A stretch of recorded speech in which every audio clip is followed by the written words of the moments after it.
is Ben Francke. I live here in Israel, originally from the States. I live right outside of Tel Aviv. Usually, I don't get too fazed by the missiles that, were coming from, let's say, Hamas or, a rocket here or there. Yesterday, I can't tell you, was quite different, whether it was the alerts to warn us beforehand and then just the shock of I guess, the interceptions in the air. Kind of like, I was in my bomb shelter, hunkering down. Uh, I could say pretty stressed, and I'm a Yeah. pretty relaxed guy. So, and just worried about my kids because I do have children here. I don't Yeah. know. It's kind of hard to describe. It's really hard to put it into words or to have somebody else in the States. I'm from the States. I get how the American mind works, what Yeah. they see on the news. It's, out of sight, out of mind kind of thing. And to actually be a part of it, it's intense. One great thing about this country is that we seem to come together during times of emergencies. Um, People look out for one another. And just everybody seems to be a lot closer together at that point. So during the course of these alarms and all of these missiles, have you ever seen anything like that before? I have never felt something like that before. I mean, where I live here in outskirts of Tel Aviv, or Tel Aviv kind of, during October 7th, woke up, to air raid sirens and, interceptions in the air. But these interceptions, were pretty intense. You could tell that these were big, big, rockets coming over here. I mean, just based on the buildings shaking basically for a good Yeah. little while. Just that was the amount of rockets that were being taken out in the air. Uh, so it was pretty tense. So how are people feeling about the security situation in Israel now, today, considering that now they know Iran is willing to do something like that? I can't speak for everybody, but what I can tell you is the way I feel. I feel that I trust the government. I trust the military. Um, yes, it's tense. Yes, it's scary. I worry for my kids. I worry for my neighbors, my other family members. But at the end of the day, it's the government and the military that I trust, and I trust them to make the right choices moving forward as well, with whatever Mhm. comes.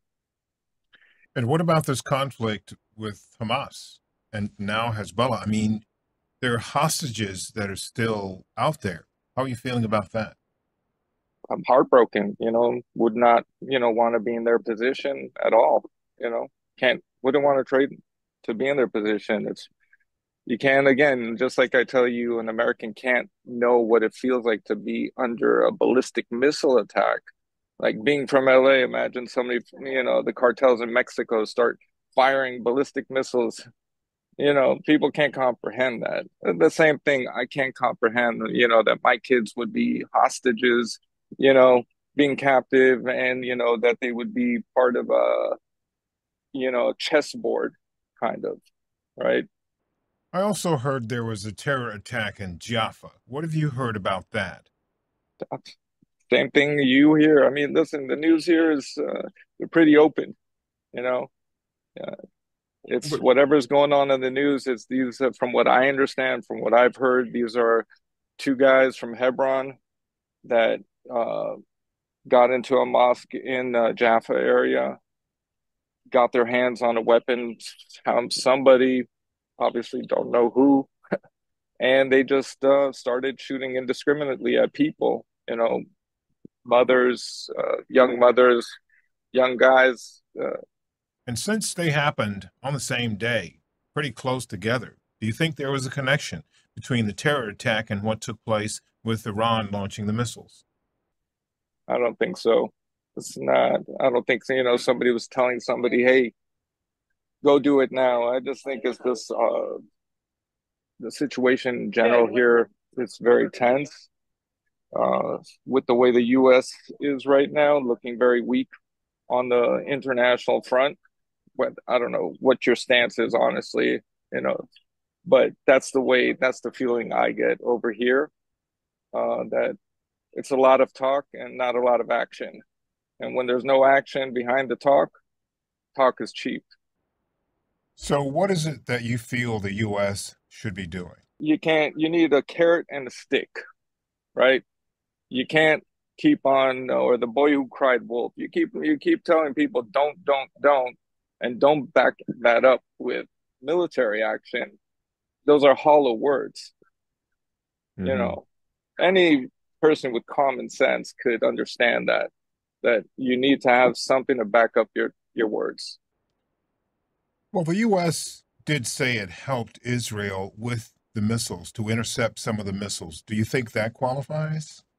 If we want the situation to change, and if we want this, cycle of violence to stop, uh, the superpower of the world needs to behave like the superpower, not like the kindergarten teacher, just protecting somebody and using hollow words at the end of the day because okay, you defended somebody, but they keep on doing it anyway, so they're not listening, obviously.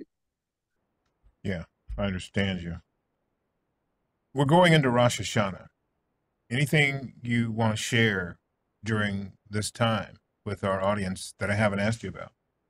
A lot of reflection on the past year, a lot of reflection about the whole year. It was a tough year for the whole country, and looking forward to the new year, hoping for peace for everybody, for all our neighbors, for all the ones who want peace. I wish them peace as well.